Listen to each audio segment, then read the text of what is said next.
Okay, so today magbubuhos naman tayo ng suspended slab.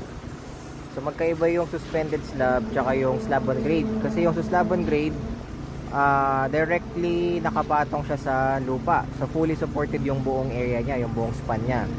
Unlike dito sa suspended slab, so kaya nga tinawag na suspended, ibig sabihin, kumbaga nakahang siya. Ang support lang nito is yung perimeter niya usually. Okay, so you can see here, ang gamit natin ay mobile pump. Ayan, mobile pump or pump kit. So remote control yan. Remote control yan. Meron lang tayong operator dito. Ayan, si kuya. Meron siyang parang machine na hawak. Yan yung nagko-control dito sa mobile pump. So nandito yung parang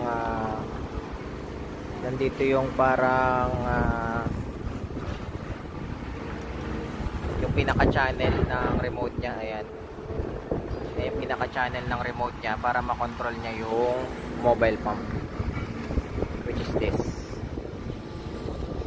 So sa baba niyan may nakaabang na mixer, and then dito sa taas meron tayong mga tinatawag na pouring guard, nagkakalat ng concrete tapos nagpa-vibrate. Ayan, binabibrate ni kuya yung concrete natin.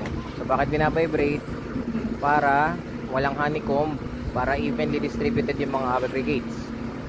Hindi siya magkaroon ng ampaw, kumbaga, or yung honeycomb na tinatawag. And then meron ding nagpa-flatten, nagle-level. Okay, makikita nyo banda dyan sa gilid merong forma or yung formworks nya. So usually sa construction site ang gamit natin is hindi lang basta plywood. Yung plywood pang ano lang yun, pang residential construction lang yun, maliliit na area lang or maliliit na project lang. Dito sa construction na malalaki, ang gamit natin na forma or formworks ay yung phenolic board. So yung phenolic board usually makapal yan. So yung forma na yan, yan yung magiging tinatawag natin na construction joint ng slab natin, ng suspended slab. Kumbaga yung dugtungan. Yan yung pinakadugtungan nitong slab panel na to na binubuhusan ngayon. Tsaka yung katabi niya na slab panel, yung kabila. Ayan, yung wala pang buhos, yung may bakal pa lang. So yung kalalabasan ng construction joint looks like this. Ayan. So may makikita nyo yung mga slab, usually may parang buhet. Yun yung construction joint or yung dugtungan. Yan yung dugtungan ng slab natin. So yung construction joint tsaka yung cold joint, magkaiba yun. Yung cold joint kasi, that is unwanted joint. Yung unwanted na dugtungan. So nangyayari yun usually kapag hindi tuloy-tuloy yung yung buhos. Kumbaga naubusan kunyari ng mixer, ganyan. Unlike yung construction joint, it's kumbaga planned na joint to. Pinlano talaga na joint to. So ayan, makikita nyo, nile-level nila yung slab natin. Syempre, para naka-level, para flat siya, and later on i-smoothen pa yan. I-smoothen pa nila yung slab natin.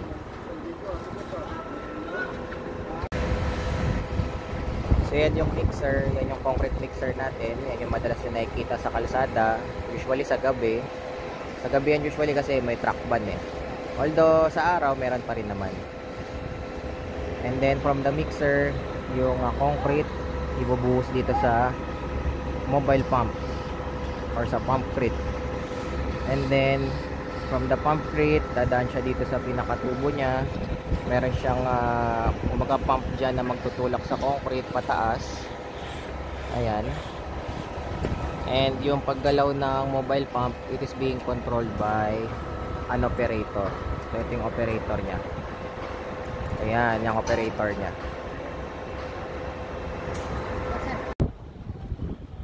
So ang binubuhusan natin dito ngayon ay combination of hollow core and CIP or cast in place na concrete. So yung nasa ilalim, which is this, yan yung tinatawag na hollow core. So ano yan, kumbaga piece by piece yan, segment by segment. nilatag natin dito, pinagdikit-dikit natin, siya yung nagsisilbing pinaka-forma ng slab natin. So siya yung dual purpose siya kumbaga. Forma na siya, dead form kumbaga. At the same time, support na rin siya nung pinaka-floor natin or pinaka-slab natin. So ang gagawin dyan, pagka-set up, pagkalagay ng mga hollow core na to, pagtatabi-tabihin, make sure na talagang almost zero or tolerable yung gap between them. And then after that, siya yung magiging forma ng slab natin. Bubuhusan natin siya nito, yung cast in place o yung CIP. Yan, cast in place concrete. So yan yung mismong bubuo na sa slab natin, sa suspended slab natin. Siya yung magiging top layer kumbaga. So, makikita nyo meron na tayong mga pipes dito. So yan sa mga mahalagang i-consider kapag nagbubuhos tayo ng slab. Kasi yung mga pipe na yan, like ito usually sa mga electrical to, mga electrical conduit yan eh. So usually naka-embed na yan sa sa slab. Tapos may mga abang na lang yan sa labas para madali nating mapasukan ng mga kung ano mga electrical items niya ni electrical consultant. So ito yung pinaka magiging joint niya dito sa gilid. Ayan. So makikita nyo yung binuhusan na kabilang span. Meron siyang tinatawag natin na construction joint. Ayan, yung diretso na yan. Ayan. Hanggang dun. So isang buong strip ng slab yung binuhusan natin for today. So ayan, kinakalat nila yung binuhos na concrete, tapos merong nagpapatag, nagle-level kumbaga. And then again, ang ginamit natin na pambuhos ay yung mobile pump. Ito yung tinatawag na pump crate. Ayan. So mahaba yan.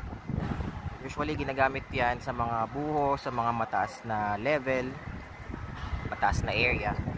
Tulad nito, level 2. So ito yung mobile pump or pump crate.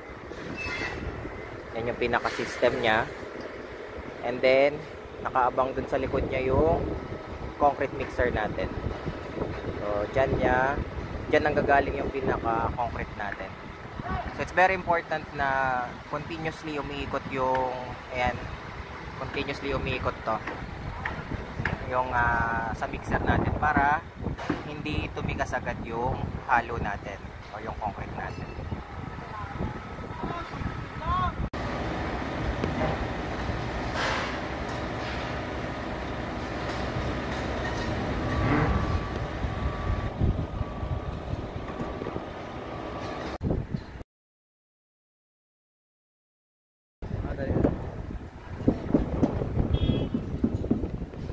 So yun yung kanina, yun yung pinaka remote ng remote nitong mobile pump. At siya yung operator.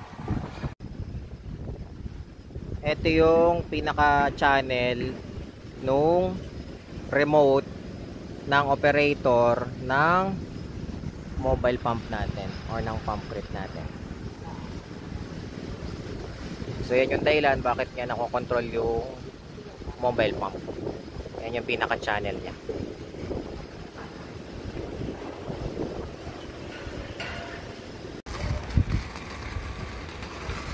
Yan yung actual natin na concrete pouring using mobile pump.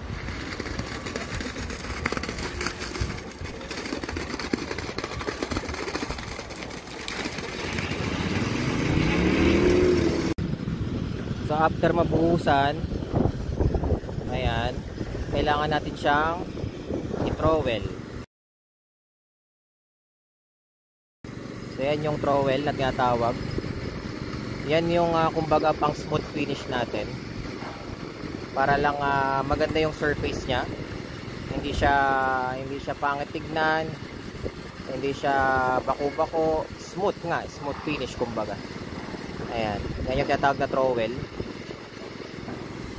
Para siyang electric fan na may LSC. So trowel natin yan, pagkatas buhusan, ito trowel yan like that hanggang dun sa kabilang end.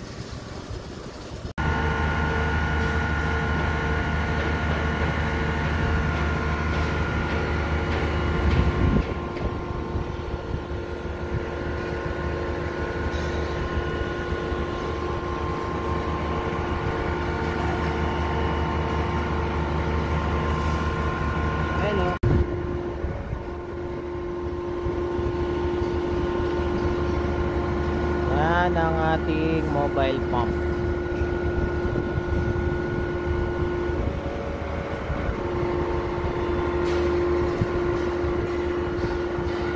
Ito yung controller niya, yung operator.